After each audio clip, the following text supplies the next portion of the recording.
It's startling how quickly colleagues can sense when you're unhappy at your job simply from what you say during meetings. In fact, more Americans report job dissatisfaction today than at any time in recent decades, according to research from Gallup.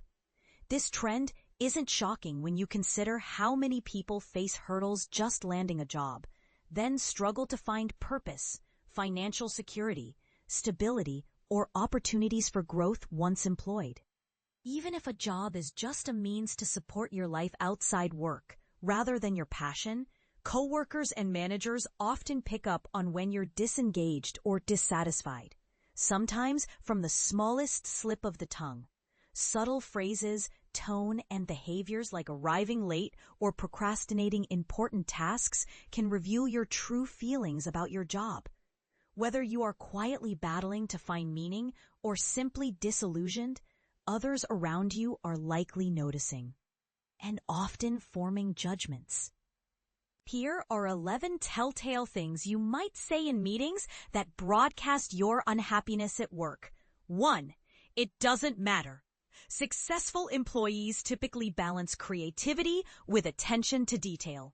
They know that even seemingly minor elements can impact innovation and efficiency. Saying things like, "it doesn't matter," or "we have bigger issues," loudly signals apathy. The World Economic Forum highlights that attention to detail nourishes critical thinking, reliability, and problem-solving skills embraced more by satisfied employees. When engagement dwindles with unhappiness, caring about these nuances becomes a challenge, which is often noticeable to others. 2. That's above my pay grade. It's crucial to maintain boundaries and protect your well-being in the workplace, but limiting yourself strictly to what's expected might stall your growth. Saying, "that's above my pay grade," can come off as avoiding responsibility or team collaboration. While setting limits is healthy, opting out of extra effort tends to be perceived as a lack of interest in the company's success or camaraderie. 3. Whatever. Indifference is both a symptom and cause of burnout and disengagement, studies show. Employees who feel undervalued or disconnected often respond with dismissive phrases like, "I don't really care," or "whatever," in meetings. Even if you feel you don't have anything useful to contribute, engaged workers often show interest through attentive body language or thoughtful questions, a sharp contrast to cynicism. 4. That's wrong. There's a big difference between constructive criticism and simply pointing out others' mistakes. When an employee says "that's wrong" without offering solutions or support, especially with a flat tone or closed body language, it signals disinterest and detachment. This behavior can isolate you from colleagues and hinder teamwork. 5. I've already got a lot going on. According to psychological research, people who find meaning and appreciation at work are generally happier and more willing to take on challenges.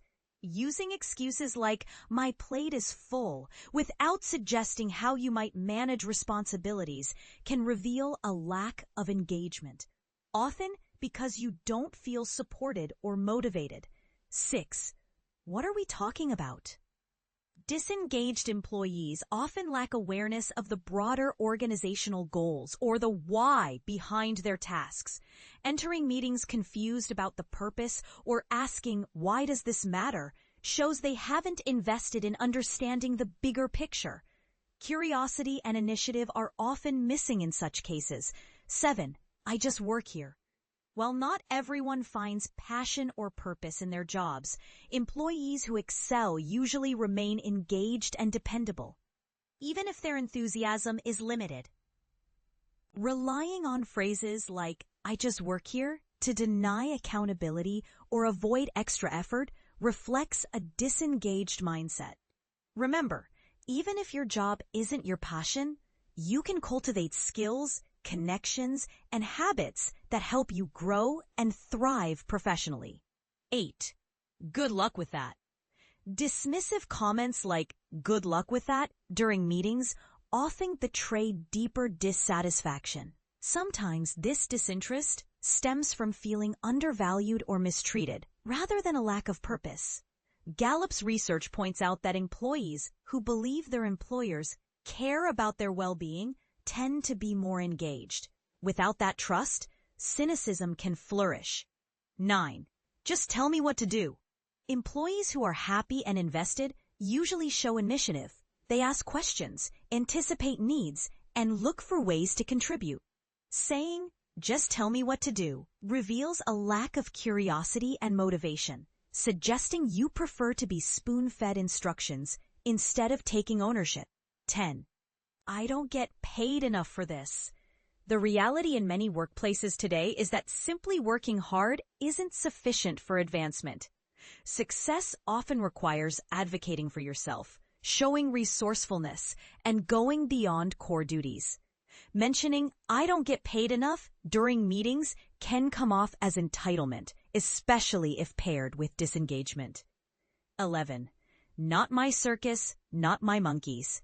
Great employees willingly step up, collaborate, and lighten the load for their teammates. Using this phrase to dodge responsibility signals you're doing the minimum required, a behavior that flags low engagement. While it's essential to preserve your well-being and not overextend yourself without recognition, growth within supportive companies usually demands more involvement than this attitude conveys. Each of these phrases is more than just words. They are clues to a deeper emotional state at work. They might reveal burnout, frustration, or apathy, and unfortunately, they can damage how others perceive your professionalism and commitment. But here's where it gets controversial. Should employees be expected to mask dissatisfaction to maintain workplace harmony? And to what extent should companies take responsibility for fostering engagement rather than putting the onus solely on workers? What do you think? Have you ever caught yourself or others saying these phrases? Do you believe such expressions truly reflect unhappiness, or are they just honest reactions to workplace realities? Share your views below. Let's start a conversation about the complex relationship between employee sentiment and workplace culture.